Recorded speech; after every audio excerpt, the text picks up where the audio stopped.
काल आमच्याकडे गेस्ट आले, त्यांना बेसन लाडू खूप आवडतात. आता बेसन लाडू त्यांना आवडतात म्हटलं, त्यांच्या आवडीचाच एखादा पदार्थ बनवा म्हणून काल मी ही रेसिपी केली. बेसन लाडू, बेसन हलवा, बेसन बर्फी या सगळ्याची टेस्ट त्यांना एकाच डिशमध्ये मिळाली.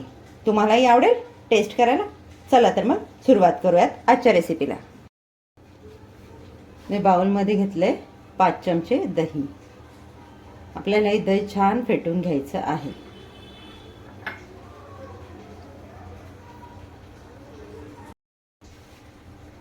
दही आपलं छान फेटून झालंय, त्यामध्ये घालते मी 80 ग्रॅम गूळ. मी घरातलाच आपला गूळ किसून घेतलेला आहे. तर यामध्ये आपल्याला गूळ घालून गूळ देखील आपल्याला छान मेल्ट करून घ्यायचा आहे. छान एकजीव मिश्रण तयार करून घ्यायचं आहे आपल्याला या दोघांचं. गूळ आणि दही आपलं छान मिक्स झालं आहे. यामध्ये घालते 2 चमचे तूप. इथे शक्यतो तूप आणि बटर यापैकीच कुठल्या तरी एकाचा तुम्ही वापर करा, कारण आपण बनवतो आहे आज जी डिश बेसन लाडूची, बर्फीची, मिठाईची, या तिघा चौघा पदार्थांची टेस्ट आपल्याला एकाच पदार्थात मिळते आणि तेही अगदी अर्ध्या ते पाऊण तासात रेडी होतं. आलं का लक्षात काय बनवतोय आपण? तर आज आपण बनवतोय बेसन लाडू केक. म्हणजे आपल्याला ह्या केकमध्ये लाडूंची टेस्ट मिळते, बेसन हलव्याचीही मिळते, बेसन मिठाईची टेस्ट आपल्याला याच्यात मिळते. अगदी रिच टेस्ट येते याची. आता हे मिश्रण आपण एक 5 मिनिटं रेस्टसाठी ठेवून देऊयात. मी एका बाजूला गॅसवर भांडं प्रीहीट करायला ठेवून घेतलं आहे. आता आपण चाळणीमध्ये आपले घालून घेऊयात ड्राय इन्ग्रेडियंट्स. त्यामध्ये मी घालते 100 ग्रॅम बेसन पीठ, चण्याचं पीठ, छोटा पाव चम्मच बेकिंग सोडा, छोटा अर्धा चम्मच बेकिंग पावडर, चिमूटभर मीठ. गोडाचा कुठलाही पदार्थ आपण बनवतो ना, त्यामध्ये मीठ आवर्जून टाका.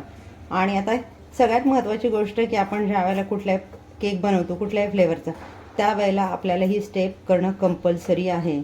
यामध्ये आपण बेकिंग पावडर, बेकिंग सोडा आणि मीठ घालतो, ते अगदी कमी प्रमाणात घालतो. ते छान मिक्स झालं पाहिजे म्हणून आपल्याला हे सर्व ड्राय इन्ग्रेडियंट्स गाळून घ्यायचे आहेत. आणि दुसरा फायदा असा होतो की यामुळे त्यामध्ये एअर जाते आणि आपला केक फ्लफी व्हायला मदत होते. त्यामुळे ही स्टेप आवर्जून करा. तर हे आपण छान चाळून घेऊयात. पीठ आपलं छान चाळून झालेलं आहे. एका बाजूला मी टीन रेडी करून घेतला आहे, तुपाने ग्रेस करून त्यावर थोडं पीठ डस्ट करून आपला टीन रेडी करून ठेवलेला आहे बाजूला. तर आपण मगाशी तयार केलेलं आपलं दही, गूळ आणि तुपाचं मिश्रण यामध्ये आपण आपलं चाळून घेतलेलं पीठ घालून घेतोय. पीठ घालून घेतलं आपण. यामध्ये घालतोय 2 चमचे मिल्क पावडर, वजनी प्रमाण म्हणाल तर 20 ग्रॅम, 2 चमचे डेसिकेटेड कोकोनट. घरातलं खोबरं बारीक करून घेतलं तरी देखील चालेल. आता हे आपल्याला छान कट अँड फोल्ड मेथडने मिक्स करून घ्यायचं आहे. ज्या वेळेला मी बेकिंग सोडा, बेकिंग पावडर पिठात घातलं त्यावेळेला मिल्क पावडर ॲड करायला विसरली, म्हणून मी मिल्क पावडर नंतर ॲड केलं. तेही आपल्याला ड्राय इन्ग्रेडियंट्समध्ये चाळून घ्यायचं होतं, पण मी विसरले. मिश्रण मी आपलं छान मिक्स करून घेतलं. जरा घट्ट आहे, यामध्ये मला थोडं दूध घालण्याची गरज वाटते, म्हणून मी अंदाजे 1-2 चमचे दूध याच्यामध्ये ॲड करून घेते.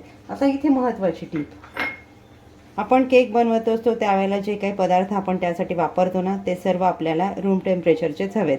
फ्रीजमधून काढून लगेचच तुम्ही वापरले तर तुमचा केक छान फुलणार नाही, फ्लफी होणार नाही. त्यामुळे ही टीप लक्षात ठेवा की जेव्हा कधीही तुम्हाला केक बनवायचा असेल तर तुमचं केकसाठी वापरणारं प्रत्येक साहित्य हे रूम टेम्परेचरलाच असावं.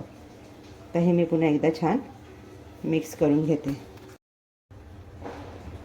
या पद्धतीने आपण आपलं छान बॅटर तयार करून घेतलं. त्याला आले आपली रिबिन कन्सिस्टन्सी. जास्त पातळही नाही आणि जास्त घट्टही नाही. जास्त पातळ केला तर केक बेक व्हायला वेळ लागेल, घट्ट केलं तर केकला वरून चिरा जातील. आता यामध्ये घालते पाव चम्मच वेलची पूड आणि पाव चम्मच जायफळ पूड. हे आपण छान मिक्स करून घेऊया.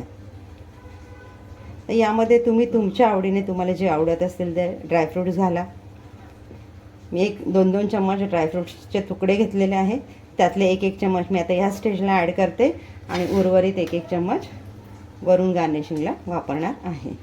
मी घालते बदाम, पिस्ता, चारोळी हे मी याच्यामध्ये ॲड केलं आहे. आता आपलं केकचं बॅटर रेडी झालेलं आहे टीनमध्ये जाण्यासाठी. तर आपण हे टीनमध्ये टाकून घेऊयात. आपण अगोदरच टीन रेडी करून ठेवलेलं आहे, तर टीनमध्ये हे टाकून घेऊयात.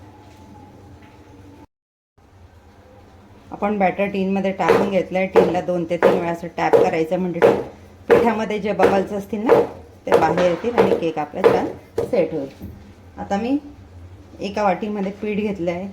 थोडंसं ड्रायफ्रूट्स कोट करायला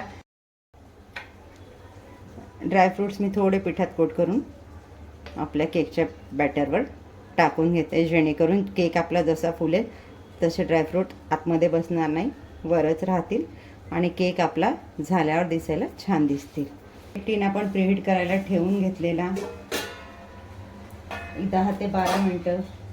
आता आपण यामध्ये आपला केकचा टीन ठेवून घेऊया आणि अलगद, म्हणजे ते केक झाल्यानंतर बाहेर पडणार नाहीत, ते आतमध्ये छान बसतील. तर आपण यावर झाकण ठेवून घेऊया. झाकण ठेवताना ही काळजी घ्या की एअर कुठूनही बाहेर येणार नाही. या पद्धतीने झाकण ठेवून घ्या. आता 22 ते 25 मिनटं आपल्याला केकचं झाकण उघडायचं नाही. त्याच्यानंतर आपण एकदा चेक करूया 22 ते 25 मिनटानंतर आपला केक झाला आहे की नाही ते. गॅसची फ्लेम आपण इथे मीडियम ठेवलेली आहे, फुल नाही, ही काळजी आवर्जून घ्यायची. आपले 25 मिनटं होत आले, तर आपण एकदा आपला केक चेक करून घेऊयात. तर केक चेक करण्याची सगळ्यात सोपी पद्धत आहे, सुरी किंवा स्टिक केकमध्ये टाकून बघा. थोडंसं सुरीला चिकटून आलं म्हणजे आणखी 1-2 मिनटं आपल्याला केक बेक होऊ द्यायचा आहे. एक अर्ध्या तासात आपला छान केक बेक होतो. आपण 2 ते 3 मिनिटांनी पुन्हा एकदा चेक करूयात. 3 मिनटं आपली झालेली आहेत. आपला केक बेक झाला का आता आपण बघून घेऊया.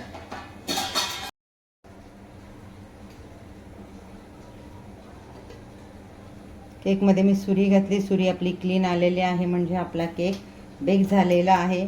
आता इथे मी गॅस घालवून देते आणि पुन्हा 2 मिनिटांसाठी याच्यावर झाकण ठेवून वाफेवर त्याला ठेवून देते. 2 मिनिटं झालेली आहेत. केक आपला छान वाफून झालेला आहे. त्याला आता आपण भांड्यातून बाहेर काढून घेऊयात आणि गार करायला ठेवून देऊयात. आता एक इथे महत्त्वाची टीप, केक गरम असताना कधीही डिमोल्ड करू नका, नाही तर त्याचे तुकडे होतील. केक गार होऊ द्या, जेणेकरून आपल्या हाताला चटके लागणार नाही इतपत त्याला गार होऊ द्या आणि मगच त्याला डिमोल्ड करा. केक आपला थोडा गार झालेला आहे. आता मी सुरीने त्याच्या कडा मोकळ्या करून घेते. केक पूर्ण गार झाल्यावरच काढा. आता मला दाखवायचं म्हणून मी थोडा गरम आहे त्यामुळेच काढून घेते. आपण थोडं टॅप करून घेतलं, त्याला अलगद डिमोल्ड करून घ्यावे. आता आपण आपला केक सरळ करून घेऊयात.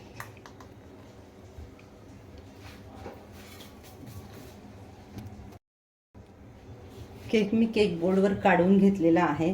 तर मी याचे छानपैकी छोटे छोटे तुकडे करून घेते, अगदी मिठाईचे करतो त्या पद्धतीने.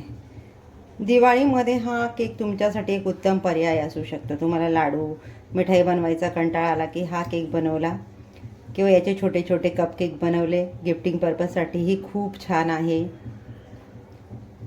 मैद्याच्या केकला उत्तम पर्याय आहे. घरात लहान मुलं असतील, त्यांना केक खायची इच्छा होत असेल तर त्यावेळेला तुम्ही हा केक मुलांसाठी बनवू शकता. त्यांना मिठाईची टेस्ट मिळेल आणि त्यांचं आरोग्यही उत्तम राहील.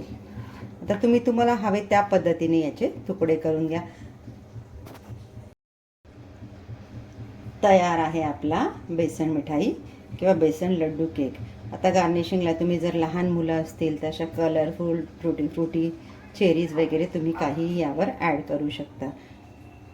रंगीबेरंगी केक किंवा मिठाई लहान मुलांना आवडते, ते आवडीने खातात.